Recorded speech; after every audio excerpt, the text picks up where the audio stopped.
I'm Teisha Bader with Shalom TV's news update for Wednesday, July the 24th, 2013. Jewish organizations are reacting to yesterday's ruling by a federal appeals court to not allow American citizens born in Jerusalem to list Israel as their place of birth on their passports. As we reported to you yesterday, the U.S. Court of Appeals for the District of Columbia Circuit ruling invalidated a law passed by Congress in 2002 allowing for Israel to be listed as place of birth, though the State Department has never implemented the law.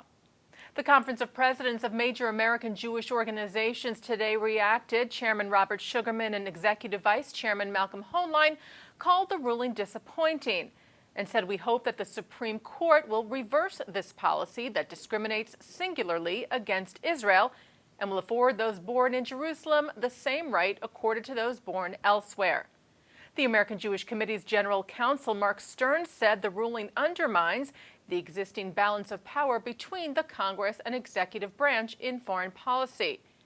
Anti-Defamation League National Director Abe Foxman said the court failed to recognize the ministerial nature of this law and instead wrongly insisted that permitting this passport designation will somehow interfere with the president's power to recognize a foreign sovereign.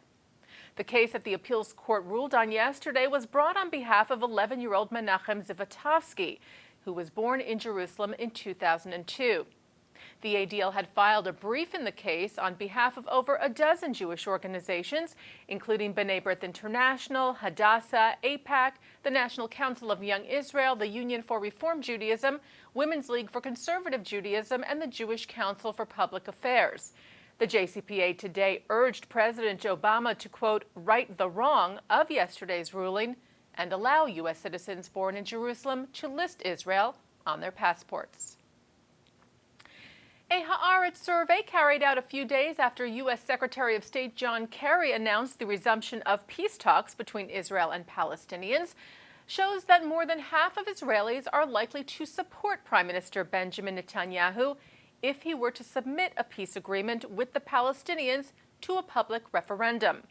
The poll, carried out by the Dialogue Institute under the supervision of Professor Camille Fuchs of Tel Aviv University, showed that 39% of respondents said they would support any plan Netanyahu presented, while another 16% said they would probably approve such a plan. 20% were sure they would vote against. The poll questioned 511 Israelis and had a 4.3% margin of error.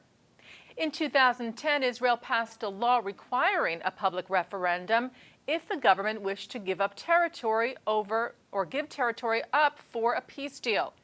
And Netanyahu told reporters in the Knesset on Monday that he's been saying for years that any diplomatic solution, if one is achieved, must be brought to a referendum, saying it prevents national division.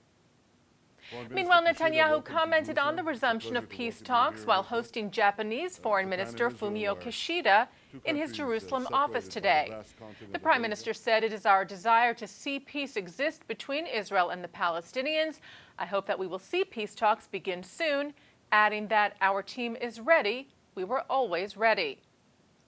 Netanyahu and Kishida met today and discussed several issues, focusing on the nuclear threats that their countries face from Iran and North Korea, respectively. Well, after an intense race, Israel's new Ashkenazi and Sephardic chief rabbis were announced tonight in Jerusalem. They are Rabbi David Lau, who will be Israel's new chief Ashkenazi rabbi, and Rabbi Yitzchak Yosef, who will be the new Sephardic rabbi in Israel. Lau is the son of former Chief Rabbi Israel Meir Lau, and Yosef is the son of Shas spiritual leader Rabbi Ovadia Yosef. The elections were held by special vote in Jerusalem today, with 150 people eligible to participate. 80 of them are rabbis representing religious councils, and 70 lay officials representing the government, the Knesset, and local authorities. And finally today, good news for Canada's Jewish community. The Canadian Jewish News, 3 months after announcing it was shutting down, said today it would resume publishing its print edition on August the 1st. Canada's National Post reported that the paper said it would be back, albeit with a smaller staff, and higher price for subscribers. Thanks to widespread support the paper had received after its closing announcement in April, it was able to finalize new advertising contracts and extend some existing ones. Canadian Jewish News President Donald Carr told the National Post, "We're very happy and we believe we found the right methodologies to continue the print edition." Adding, "We will do what we're supposed to do and demonstrate the independence of the paper and its commitment to bringing news and commentary to the public." And that's Shalom TV's news update for Wednesday, July the 24th, 2013. I'm Teisha Bader.